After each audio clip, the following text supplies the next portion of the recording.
Hello students, welcome to Study Seeker. This is the second lecture of mole concept. In the first lecture, we have discussed the law of chemical combinations. तो आज हम लोग उसके आगे से पढ़ने वाले हैं। तो अगर आप लोग चैनल पर नए हैं तो प्लीज सब्सक्राइब द चैनल ताकि आपको आने वाले लेक्चर्स के नोटिफिकेशंस आसानी से मिलते हैं। तो लेट्स स्टार्ट। तो लास्ट क्लास में हम लोगों ने कुछ लॉज ऑफ केमिकल कॉम्बिनेशन पढ़े थे, जैसे कि हमने देखा कि क्या होता है law of conservation of mass या फिर लॉ ऑफ इनडिस्ट्रक्टिबिलिटी ऑफ मैटर। फिर हमने देखा लॉ ऑफ कांस्टेंट प्रोपोर्शन। फिर हमने देखा लॉ ऑफ मल्टीपल प्रोपोर्शन। फिर हमने देखा लॉ ऑफ रेसिप्रोकल प्रोपोर्शन। अब हम लोग बात करते हैं कुछ हाइपोथेसिस के बारे में, जैसे कि हमारे पास दो हाइपोथेसिस हैं, एक है बर्जेलियस हाइपोथेसिस और एक है एवोगैड्रो। तो देखते हैं बर्जेलियस हाइपोथेसिस आखिर में क्या। तो बर्जेलियस हाइपोथेसिस आपसे ये कहता है ना, this is just an observation, है ना, हाइपोथेसिस का कोई प्रूफ नहीं होता, ये सिर्फ एक ऑब्जर्वेशन होती है। तो बर्जेलियस हाइपोथेसिस का मतलब होता है कि जब equal volume of all gases under similar conditions of pressure and temperature contains equal number of atoms, यानी कि हमसे ये कह रहा है कि for similar condition of pressure and temperature, जो वॉल्यूम ऑफ गैस होगा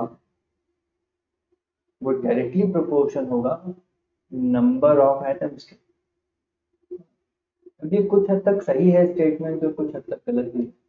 इसमें जो भी गलती है उसको आगे चल के एवोगैड्रो ने करेक्ट किया। जैसा कि आप देख सकते हो कि the above statement was incorrect, later it was modified by Avogadro. तो इसमें क्या सही है क्या गलत है हम वो देख के चलते हैं। तो बेसिकली जो एवोगैड्रो हाइपोथेसिस है और जो बर्जेलियस हाइपोथेसिस है, बर्जेलियस हाइपोथेसिस आपसे ये कहता है कि equal volume of all gases under similar condition of pressure and temperature contains equal number of atoms, यानी volume of gas directly proportional होगा number of atoms। but this is only true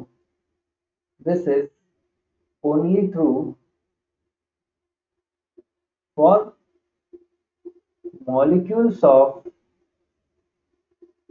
molecules having equal number of atoms, equal number of atoms।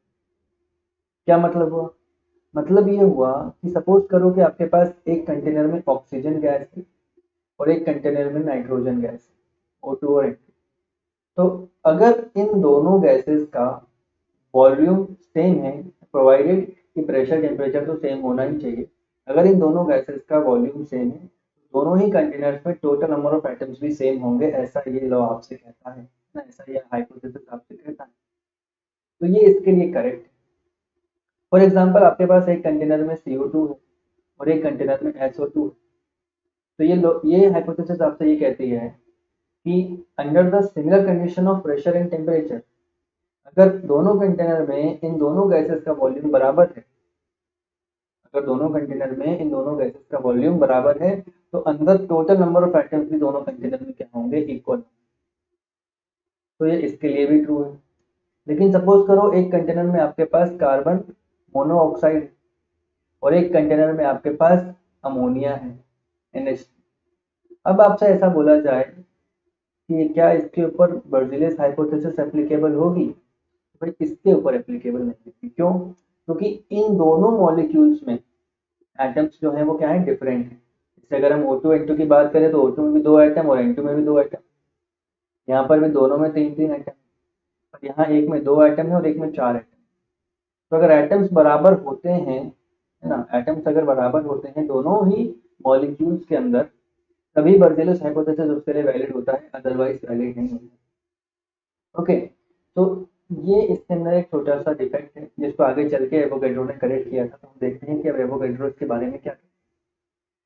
तो let's move to the next hypothesis which is Avogadro's hypothesis. Avogadro ने इसको correct करते हुए कहा कि equal volume of all gases under similar condition of temperature and pressure contains equal number of molecules. इसमें atom की बात ही नहीं करी, इसमें बात करी किसकी, मॉलिक्यूल की। ये हमसे क्या बोलता है, ये बोलता है कि जो वॉल्यूम ऑफ गैस जो होगा वो डायरेक्टली प्रोपोर्शन होगा किसके, नंबर ऑफ मॉलिक्यूल्स के, नंबर ऑफ मॉलिक्यूल्स के। उस मॉलिक्यूल के अंदर कितने एटम है उससे मतलब नहीं है, पर मॉलिक्यूल के डायरेक्टली प्रोपोर्शनल होने वाला है। ठीक है, फॉर एग्जांपल मान लो एक कंटेनर में O2 है और एक कंटेनर में N2 है, तो हमें O2 N2 जो है वो तो O2 का एक मॉलिक्यूल और N2 का एक मॉलिक्यूल है ना। तो अगर प्रेशर और टेम्परेचर सेम है दोनों ही कंटेनर में, तो और अगर वॉल्यूम भी सेम हो जाए तो इन दोनों के मॉलिक्यूल्स भी सेम होंगे, इन दोनों के मॉलिक्यूल्स भी सेम होंगे। ये इसका ऑब्जर्वेशन है। तो ये जो हाइपोथेसिस है दिस इज एक्यूरेट। और जो इसके पहले जो हमने देखा बर्जीलियस, उसमें छोटा सा डिफेक्ट है कि वो एटम्स की बात करता है। एटम्स जो है वो सिर्फ किसके इक्वल होंगे, जो उन मॉलिक्यूल्स के जिनके अंदर इक्वल नंबर ऑफ एटम्स होंगे, जैसे O2 N2 है ना, H2O SO2 इस तरीके के होंगे, CO2 इस तरीके के। ओके बेटा, तो अब हम लोग थोड़ा सा कुछ बातें करते हैं थोड़ी सी इन सब चीज़ों के बारे में, जो हमें आने वाले चैप्टर में बहुत मदद करने वाली है, जिसे हम लोग बोल रहे हैं सम यूजफुल डेफिनेशंस। ओके, जिसके बारे में हम लोग आगे चल के बहुत चीज़ें रेफर करेंगे, तो हमें थोड़ा बहुत आइडिया होना चाहिए कि आखिर क्या ऐसी डेफिनेशंस हैं जो मोल कंसेप्ट में बहुत ज़्यादा ज़रूरी हो जाती है। तो सबसे पहले तो आपको ये पता होना चाहिए कि फंडामेंटल पार्टिकल्स क्या है। सो फंडामेंटल पार्टिकल्स के बारे में अगर हम बात करें तो हमें ये पता है कि एटम जो होता है उसके अंदर इलेक्ट्रॉन होता है, मतलब एटम जो होता है उसके अंदर सब एटॉमिक पार्टिकल्स होते हैं, सब एटॉमिक पार्टिकल। और सब एटॉमिक पार्टिकल कई तरीके के होते हैं, जैसे electron, proton, neutron, positron, anti proton, neutrino, meson, anti neutrino, ऐसे कई सारे टाइप के सब एटॉमिक पार्टिकल होते हैं। पर ये सभी एटम में नहीं पाए जाते। इलेक्ट्रॉन, प्रोटॉन और न्यूट्रॉन ये सभी एलिमेंट्स में पाए जाते हैं, सभी एटम से पाए जाते हैं एक्सेप्ट हाइड्रोजन। का ध्यान रखना, हाइड्रोजन जो होता है, हाइड्रोजन उसके अंदर केवल प्रोटॉन और इलेक्ट्रॉन ही होते हैं, है ना, प्रोटॉन और इलेक्ट्रॉन होते हैं। हाइड्रोजन में न्यूट्रॉन जो है वो नहीं होता, है ना, हाइड्रोजन में न्यूट्रॉन नहीं होता। ये थोड़ा सा आपको ध्यान में रखना होगा। लेकिन इसके अलावा हाइड्रोजन के अलावा हर एलिमेंट के अंदर इलेक्ट्रॉन, प्रोटॉन, न्यूट्रॉन सारे एलिमेंट्स, तीनों एलिमेंट्स होते हैं। बाकी के जो बचे हैं वो थोड़े से रेडियो एक्टिव एलिमेंट्स के अंदर ज़्यादा पाए जाते हैं, उसके बारे में हम लोग डिस्कशन आगे कभी करेंगे। पर अभी के लिए हमारे जो मेन फंडामेंटल पार्टिकल हैं वो हमारे हैं electron, proton and neutron. Okay, तो अब हम बात करते हैं कुछ इनकी प्रॉपर्टीज के बारे में, है ना, प्रॉपर्टीज ऑफ फंडामेंटल पार्टिकल। जैसे एटम जो है बेसिकली इन्हीं सब पार्टिकल से मिलकर बना है, ये तो हमें पता है। प्रॉपर्टीज मतलब इनका चार्ज वगैरह क्या होता है, इनका मास वगैरह क्या होता है, इनका रिलेटिव मास कितना होता है, सब बातें देखें। तो फॉर एग्जांपल हम लोग देखेंगे कि इसको रिप्रेजेंट कैसे करा जाता है, इसका सिंबल क्या है। ओके, इनका अप्रोक्सीमेट रिलेटिव मास कितना होता है। रिलेटिव मास मतलब हाइड्रोजन के रिस्पेक्ट में इनका मास है, कार्बन के 1/12 के बाद इसका मास, वो भी मैं सिखाऊंगा आपको कि रिलेटिव मास आखिरकार क्या है ना। अप्रोक्सीमेट रिलेटिव चार्ज कितना होता है, उनका केजी में अगर मास मेजर करेंगे तो कितना आएगा, एएमयू यानी एटॉमिक मास यूनिट में अगर मास मेजर करेंगे तो कितना आएगा, और एक्चुअली उनका चार्ज होता है वो कितना। ओके, चलिए देखते हैं। सबसे पहले हम बात करते हैं प्रोटॉन के बारे में। प्रोटॉन का सिंबल होता है P, उसका अप्रोक्सीमेट रिलेटिव मास होगा 1, इनका अप्रोक्सीमेट रिलेटिव चार्ज होगा +1, है ना, प्रोटॉन्स आर पॉजिटिवली चार्ज। अगर इनको एक प्रोटॉन का मास अगर आप केजी में मेजर करोगे वो आएगा 1.67262 इंटू 10⁻⁻27 kg। डेटा आप लोग को थोड़ा ध्यान रखना पड़ेगा। अब जैसे कि केजी भी मास मेजर करने की यूनिट है और एएमयू भी मास मेजर करने की यूनिट है, तो इन दोनों में इनका इंटर कन्वर्जन भी किया जा सकता है। जैसे आपको पता है कि वेट में अगर बात करें तो केजीज पे भी मास मेजर करते हैं और ग्राम में भी मास मेजर करते हैं। केजी को ग्राम में कन्वर्ट कर सकते हैं, ग्राम को केजी में कर सकते हैं। तो ठीक उसी तरीके से किलोग्राम को भी एएमयू में कर सकते हैं और एएमयू को भी किलोग्राम में कर सकते हैं। मैं इसको डिटेल में डिस्कस करूंगा, अभी के लिए आपको थोड़ा सा डेटा इन्फॉर्मेशन के बारे पर्सपेक्टिव से समझा रहे हैं। इसका मास एएमयू में कितना हो जाएगा, 1.00727 है ना। इसको हम लोग रफली इक्वल टू 1 बोलते हैं, रफली इक्वल टू 1। ओके, चार्ज की बात करें तो चार्ज जो है वो मैंने बताया था कि इट इज पॉजिटिवली चार्ज, और चार्ज का जो मैग्नीट्यूड होता है वो होता है 1.6022 इंटू 10⁻⁻19 कूलाम, सी यानी होता है coulomb. Okay, coulomb is the unit of charge. अब हम बात करते हैं न्यूट्रॉन के बारे में। न्यूट्रॉन का सिंबल होता है small N. Approximate relative mass एकदम प्रोटॉन के बराबर ही होता है, थोड़ा सा हैवी होता है, प्रोटॉन से स्लाइटली हैवी होता है, लेकिन उससे इतना ज्यादा फर्क अपन नहीं मानेंगे ना, अप्रोक्सीमेटली इक्वल मान के चलते। चार्ज की बात करें तो न्यूट्रॉन है, न्यूट्रल है, तो चार्ज इसके ऊपर कुछ होता ही नहीं है। एक्चुअल मास इन केजी में अगर तुम देखोगे तो वहां पर होता है 1.67262, यहाँ पर होता है 1.67493 इंटू 10⁻⁻27। तो neutron is slightly heavier than proton. ये चीज थोड़ा सा आप लोगों को दिमाग में बिठा के रखना है कि it is slightly heavier than, बहुत ही कम क्वांटिटी में हैवी होता है। ओके, अब इस मास को भी अगर एएमयू में कन्वर्ट करोगे तो it will comes around to be 1.00867 AMU के बराबर, और इसको भी हम लोग अप्रोक्सीमेटली इक्वल बोल देते हैं किसके, 1 के। तो अगर आपसे पूछा जाए कि अगर मास की अगर हम बात करें तो मास अगर प्रोटॉन का बोला जाए तो भी अपन 1 एएमयू बोल देते हैं, और न्यूट्रॉन का बोले तो भी अपन 1 एएमयू बोल देते हैं, पर एग्जैक्ट वैल्यू आपके सामने लिखिए। अब चार्ज तो मैंने बोला ही था न्यूट्रल होता है, तो चार्ज इसके ऊपर कितना होगा, 0। Okay, let's discuss about electron. अब जो इलेक्ट्रॉन होता है उसको हम लोग ई और ई के ऊपर माइनस है ना, ई के ऊपर नेगेटिव चार्ज, इन दोनों से रिप्रेजेंट करते हैं, दोनों उसके सिंबल है। अब रिलेटिव एटॉमिक मास मतलब इलेक्ट्रॉन जो है ना, वो प्रोटॉन न्यूट्रॉन से काफी हल्का होता है। कितने टाइम्स हल्का होता है, तो 1/1836 टाइम्स हल्का होता है। तो इतना इतना लाइट होता है इलेक्ट्रॉन प्रोटॉन और न्यूट्रॉन से, इसीलिए हम लोग इलेक्ट्रॉन का मास जो है वो प्रोटॉन और न्यूट्रॉन के रिस्पेक्ट में नेग्लेक्ट भी कर देते हैं। Electron is very very very very lighter than the proton and neutron. Proton neutron का तो लगभग सिमिलर मास है, पर इलेक्ट्रॉन का मास बहुत ज्यादा कम है उनसे, है ना। अगर हम अभी देखेंगे नीचे तो रिलेटिव चार्ज की बात करें तो इलेक्ट्रॉन पे भी इक्वल चार्ज होता है एज प्रोटॉन, बस नेगेटिव चार्ज होता है ना, इलेक्ट्रॉन पे कितना होता है, नेगेटिव चार्ज। मास इन केजी, तो केजी में मास देखोगे तो 9.1 इंटू 9.1093 इंटू 10⁻⁻31 केजी होता है। ओके, ये केजी में है पहले। तो -31 का मतलब क्या है, जीरो के बाद 31 पॉइंट के बाद 31 बार जीरो लगाना है, तो यहाँ पर पॉइंट के बाद 27 बार ही जीरो लगाना था। तो देख सकते हो कि कितना ज्यादा डिफरेंस है ना, कितना ज्यादा लाइटर है इलेक्ट्रॉन प्रोटॉन और न्यूट्रॉन के कंपैरिजन में।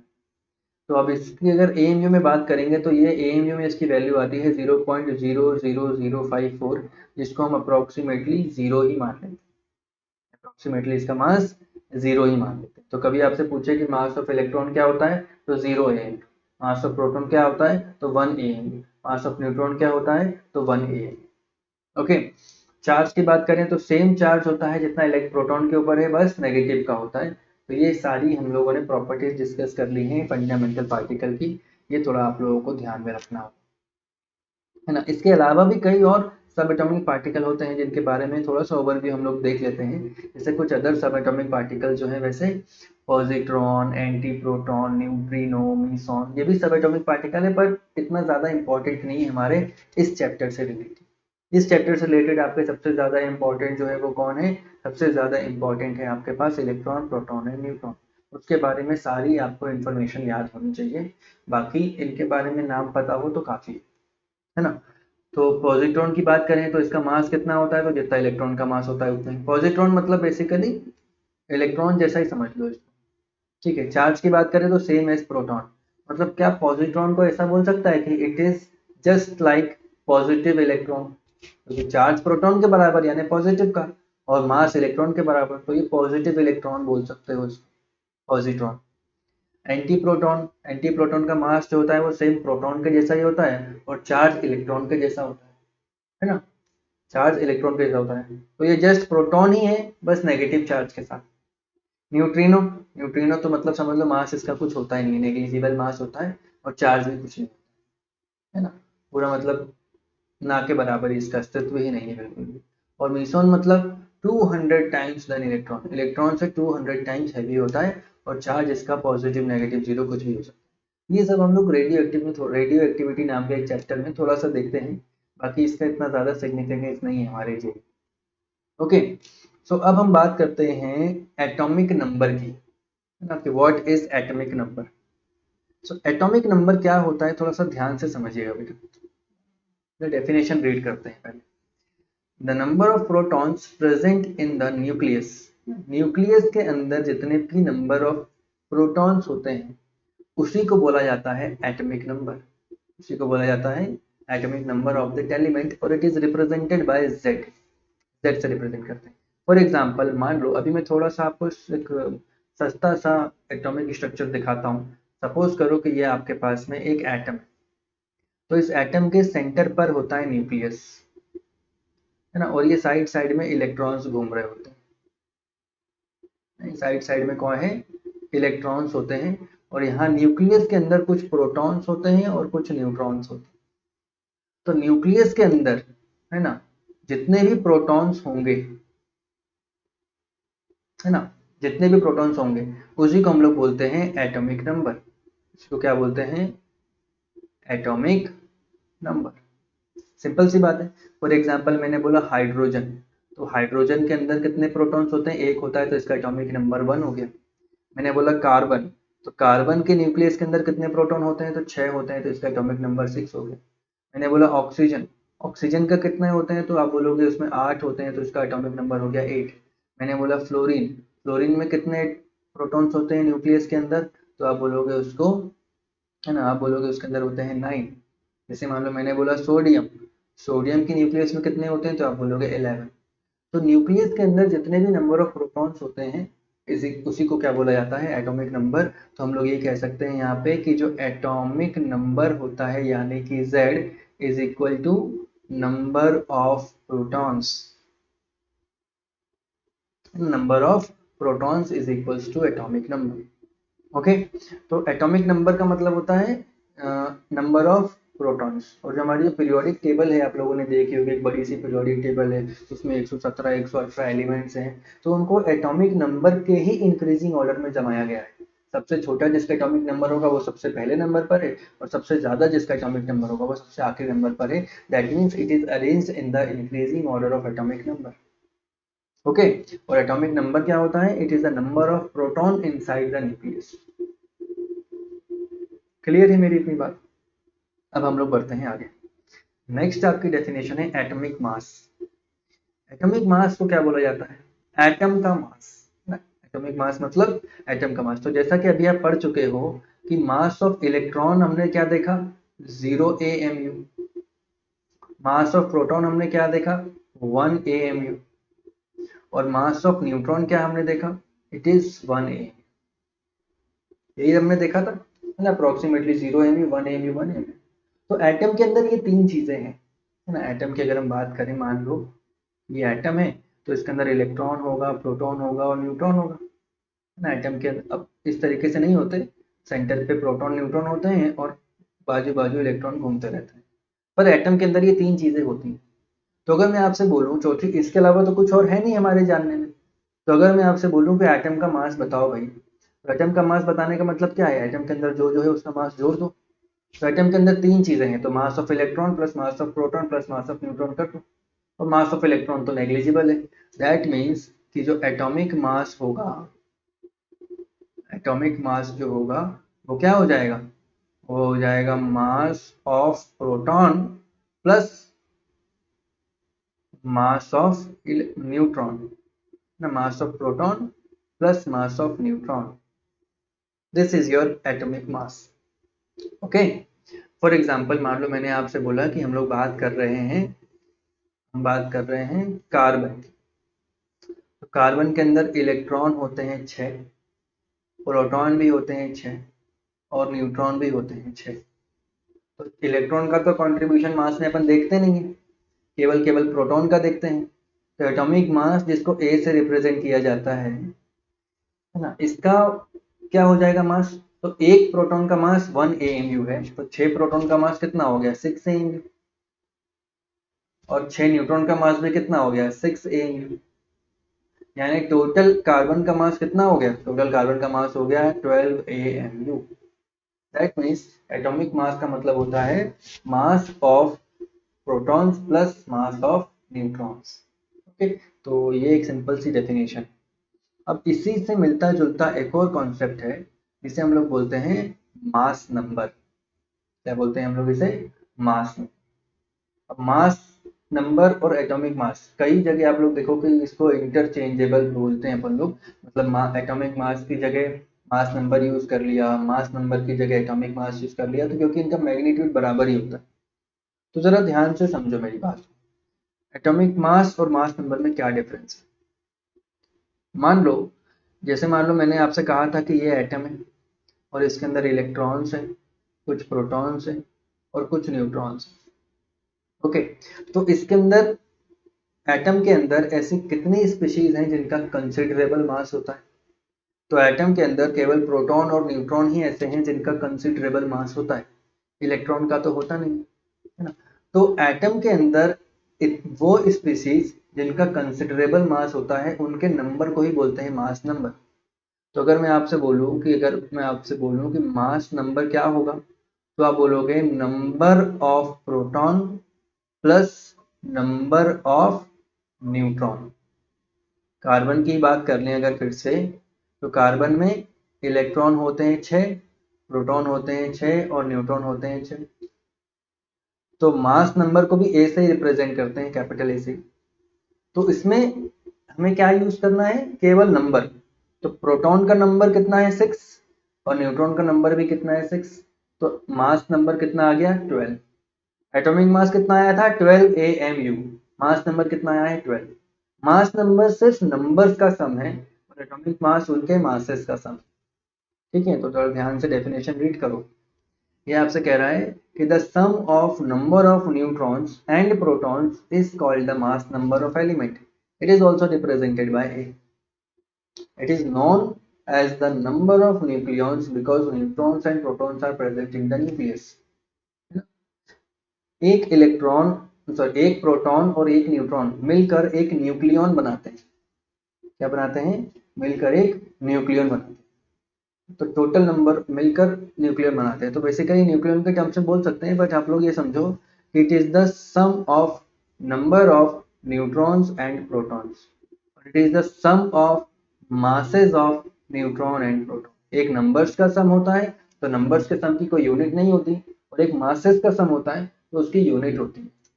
ओके, तो थोड़ा सा इसको ध्यान में रखना बेटा। नेक्स्ट अब हम लोग बात करने जा रहे हैं very important and very very important, that is relative atomic mass. अब रिलेटिव एटॉमिक मास क्या होता है, थोड़ा ध्यान से समझिए आप। This is one of the most important concept of Dalton's atomic theory. तो क्या मतलब है रिलेटिव एटॉमिक मास का? रिलेटिव एटॉमिक मास का मतलब है जब भी हम किसी चीज को रिलेटिवली कैलकुलेट करते हैं तो किसी के रेफरेंस में कैलकुलेट किया जाता है, किसी के रेफरेंस में। रेफरेंस का क्या मतलब है? मतलब कि जैसे मान लो मुझे किसी का मास कैलकुलेट करना है, तो किसी के रेफरेंस में कैलकुलेट कर रहा हूँ। दैट मीन्स कि जिसके रेफरेंस में कैलकुलेट कर रहा हूँ उससे वो कितने टाइम्स हैवी है, उससे वो कितने टाइम्स हैवी है। जैसे आप लोग मार्केट जाते हो, है ना, मार्केट में जाके मान लो आपने कोई फ्रूट खरीदा, तो आपने जो उसके पास जो भी तराजू वराजू होता है उसके ऊपर एक साइड वो फ्रूट रख देता है और दूसरी साइड वो वेट रखता जाता है, वेट रखता है। सपोज करो उसने 1 kg के 5 वेट्स रख दिए, है ना, 1 kg के 5 वेट्स रख दिए उसने अगर, तो आप लोग उससे क्या समझोगे? इसका मतलब ये हुआ कि जो भी एक वेट है आपके पास, है ना, जो मतलब एक आयरन का पीस उसने रखा होगा उसका वेट आपको पता है कि 1 kg, पर मान लो नहीं पता होता तो हम क्या बोलते कि जितना भी फ्रूट आपके लेफ्ट हैंड साइड पे रखा है ना, वो 5 वेट्स के बराबर है, 5 वेट्स के बराबर है। मान लो 10 रख देता तो बोलते 10 वेट्स के बराबर है, 2 रख देता तो बोलता 2 वेट्स के बराबर है। जब भी वो बैलेंस हो जाए उसका वेइंग मशीन, उतने वेट्स के बराबर है वो। ठीक है, तो पहले ये जो रेफरेंस है, जैसे वहां पर अपन ने रेफरेंस आयरन पीस को लिया था, तो पहले के ज़माने में रेफरेंस लिया जाता था हाइड्रोजन। तो हम लोग जो रिलेटिव एटॉमिक मास है वो कैलकुलेट करते थे विथ रिस्पेक्ट टू हाइड्रोजन, यानी कि mass of one atom divided by mass of one hydrogen atom, पहले ऐसे कैलकुलेट करा जाता। फिर उसके बाद थोड़ा बहुत आगे बढ़ते गए, हमारी स्टडीज आगे बढ़ी, तो हम लोगों ने रेफरेंस किसको ले लिया? ऑक्सीजन। तो ऑक्सीजन का 1/16 पार्ट, ऑक्सीजन का मतलब ऐसे तो आपको पता है कि ऑक्सीजन का मास 16 एमवी होता है, पर ऑक्सीजन का 1/16 पार्ट कितना होगा, 1 एमवी के बराबर। तो उसी को रेफरेंस मान लिया गया। तो फिर रेफरेंस आपका क्या हो गया, मास ऑफ वन एटम जो है वो ऑक्सीजन के 16th पार्ट से कितना हैवी है, that will be the relative atomic mass. Reference क्या बन गया, ऑक्सीजन का 16th पार्ट। लेकिन अभी के ज़माने में अगर आज की हम बात करें तो in the present standard unit जो कि हम लोगों ने 1961 में ले लिया था, वो कार्बन के ऊपर बेस्ड, कार्बन के C12 आइसोटोप के ऊपर। आपको पता होगा कार्बन के कुछ आइसोटोप्स होते हैं, उन्हीं में से एक आइसोटोप का नाम है कार्बन C12। तो कार्बन C12 के 1/12 पार्ट से कोई भी एटम कितना हैवी है, that is it's relative atomic mass. जैसे अगर मैं बोलूं कि रिलेटिव एटॉमिक मास क्या होगा, तो mass of one atom of element divided by 1/12 mass of one C12 carbon atom. Okay, तो इसको थोड़ा सा अपन लोग और डिटेल में समझने की कोशिश करते हैं। तो मान लो कि आपके पास एक कार्बन एटम है, ये मान लो एक आपके पास कार्बन एटम। तो आपको पता है अभी की तारीख में, तो आपको पता है कि कार्बन का मास कितना होता है, 12 एम। तो मान लो मैंने अभी नहीं पता आपको इसका मास कितना है, तो इसको मैंने 12 इक्वल पार्ट्स में डिवाइड कर दिया। जैसे आप लोग पिज्ज़ा खाते हो तो पिज्ज़ा को 12 पार्ट में डिवाइड कर दो, घर में 12 लोग हैं, 12 पार्ट में डिवाइड कर दिया, तो ये 12 इक्वल पार्ट्स में क्या हो गया, डिवाइड हो गया। अब 12 इक्वल पार्ट्स में डिवाइड हो गया तो इसका जो एक पार्ट है, ये एक पार्ट, ये पार्ट क्या कहलाएगा बताओ, सोच समझ के जवाब दीजिएगा। ये एक पार्ट क्या कहलाएगा, ये कहलाएगा 1/12 ऑफ कार्बन C12 आइसोटोप। मतलब पूरे कार्बन C12 का 1/12 पार्ट है ये। ओके, तो अब जरा ध्यान से है ना, कोई जल्दबाजी नहीं करना है, अपन आराम से समझेंगे, सब समझ में आएगा ना। मान लो कि आपके पास में मेरी मान लो कि आपके पास में एक ये वेइंग मशीन है पुराने जमाने वाली, ठीक है, ये वेइंग मशीन है आपके पास एक, पुराने ज़माने में ऐसी चलती थी ना, जो घर घर घूमते थे लोग, तो इसी का आपके पास वेइंग मशीन। दोनों इक्वल नहीं बने मेरे से, पर आप समझ लो। तो मान लो कि हमें हीलियम का मास मेजर करना है, तो एक साइड हमने हीलियम का एक एटम रख दिया, एक साइड हमने हीलियम का एक एटम रख दिया, हीलियम का मास मेजर करना है। किसके रेफरेंस से मेजर करना है, कार्बन C12 आइसोटोप के 1/12 पार्ट से। तो मान लो मेरे पास ऐसे कई सारे कार्बन C12 के 1/12 पार्ट मैंने निकाल निकाल के रखे हुए। तो पहले मैं यहाँ पर एक एक पार्ट रख दूंगा, एक, तो देखूंगा क्या बराबर हो गया ये, है ना, क्या यहाँ पर ये बराबर हो गया। अगर नहीं हुआ तो फिर एक और पार्ट रखूंगा, है ना? फिर भी नहीं हुआ तो एक और पार्ट रखूंगा, फिर भी नहीं हुआ तो एक और पार्ट रखूंगा। आज की तारीख में मुझे पता है कि 4 के बराबर होता है वो, है ना, मेरे को पता है, आपको भी पता पता लग जाएगा धीरे धीरे। तो हम यहाँ पर क्या बोलेंगे कि जो हीलियम एटम है वो कार्बन C12 आइसोटोप के 1/12 पार्ट से 4 टाइम हैवी है। हीलियम का एक एटम कार्बन C12 आइसोटोप के 1/12 पार्ट से 4 टाइम्स हैवी, है ना, 4 टाइम्स क्या है, हैवी। इतनी बात समझ में आ जानी चाहिए भाई अपन को आसानी से। तो हम यहाँ पर बोल सकते हैं कि जो रिलेटिव एटॉमिक मास जो होता है, रिलेटिव मास वो क्या हो जाएगा, मास ऑफ एटम, यानी यहाँ पर अगर बात करें तो मास ऑफ हीलियम एटम, एक हीलियम एटम का mass divided by mass of 1/12 of carbon C12 atom. Okay, तो ये आपका एक सिंपल सा फॉर्मूला है रिलेटिव एटॉमिक मास का। तो थोड़ा ध्यान से समझिए इसको, कोई जल्दबाजी नहीं करनी है अपन को। हीलियम एटम जो है वो कार्बन C12 के 1/12 पार्ट से 4 टाइम हैवी है, इसलिए उसका एटॉमिक मास, इसलिए उसका रिलेटिव एटॉमिक मास हम लोग क्या बोलेंगे, 4। क्या बोलेंगे, 4। अगर 2 टाइम्स हैवी होता तो क्या बोलते, 2। 5 टाइम्स हैवी होता तो बोलते 5। 20 टाइम्स हैवी होता तो बोलते 20। कितने टाइम्स हैवी है, that is it's relative atomic mass. Okay, थोड़ा सा इसको और डिटेल में समझने के लिए हमें पहले एक यूनिट समझनी पड़ेगी, जो होती है atomic mass unit. Atomic mass unit या फिर एएमयू या फिर यूनिफाइड मास, आप कुछ भी बोल सकते हो, आपकी मर्जी है, पर जनरल कन्वेंशन से अपन लोग इसको एटॉमिक मास यूनिट ही बोले। अब एटॉमिक मास यूनिट जो है basically it is also a unit in which we measure the mass. जैसे केजी, केजी भी एक यूनिट है जिसमें आप मास मेजर करते हो, ग्राम भी एक यूनिट है जिसमें आप मास मेजर करते हो, वैसे ही एटॉमिक मास यूनिट भी एक यूनिट है जिसमें हम मास मेजर करते हैं।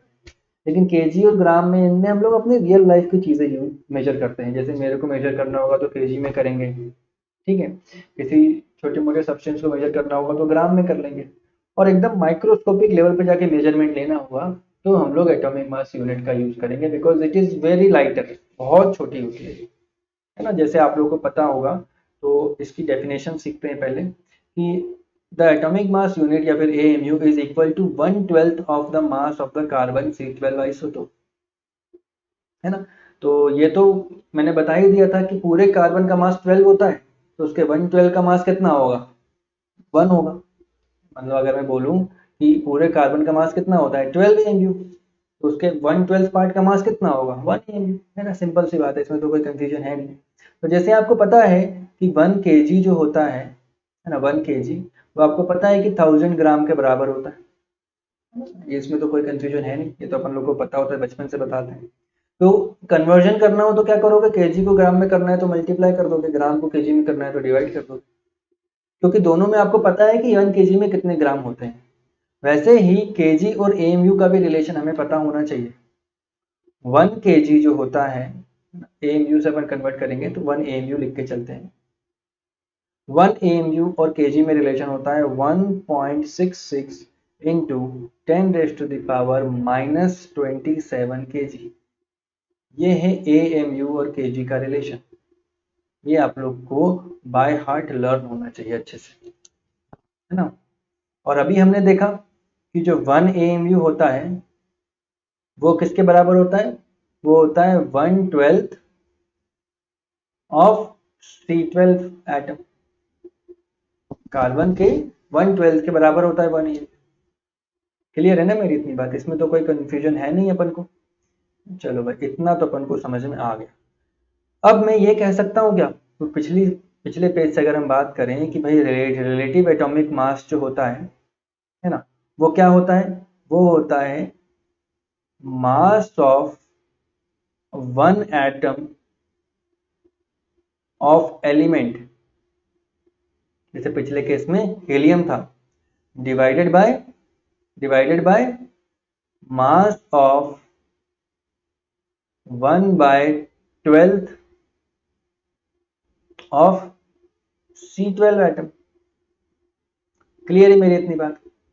तो अगर मैं आपसे relative atomic mass of helium पूछ रहा हूं, इसका मतलब ऊपर एक हीलियम का मास कितना होता है 4 AMU, और नीचे क्या लिखा है mass of 1/12 of C12 isotope, यानी नीचे जो वैल्यू है वो 1 AMU के बराबर है। देखो बेटा, यहाँ से देखो 1 AMU के बराबर है। तो क्या यहाँ पे 1 AMU लिख सकता हूँ, लिख सकता हूँ। AMU से AMU कैंसिल हो गया, माने रिलेटिव एटॉमिक मास कितना आ गया 4। तो ये बात भी ध्यान रखना कि रिलेटिव एटॉमिक मास की भी यूनिट नहीं होती, क्योंकि ये रिलेटिव में है ना, तो जिसके भी रिलेटिव में है उसकी यूनिट से इसकी यूनिट क्या हो जाएगी, कैंसिल हो जाएगी। क्लियर है मेरी इतनी बात। तो वैसे अगर मान लो आपसे बोला जाए कि जैसे मान लो आपसे ऐसा बोला जाए कि हम लोग बात करते हैं कुछ एलिमेंट्स हैं हमारे पास,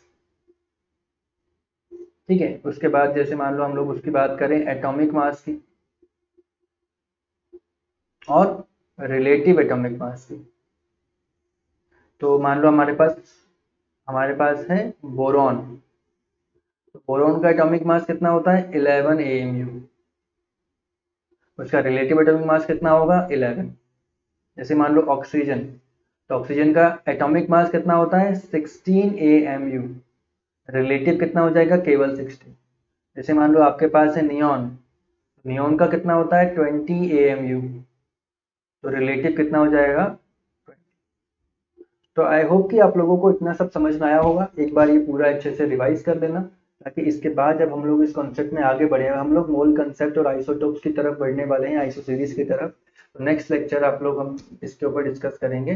so thank you very much students.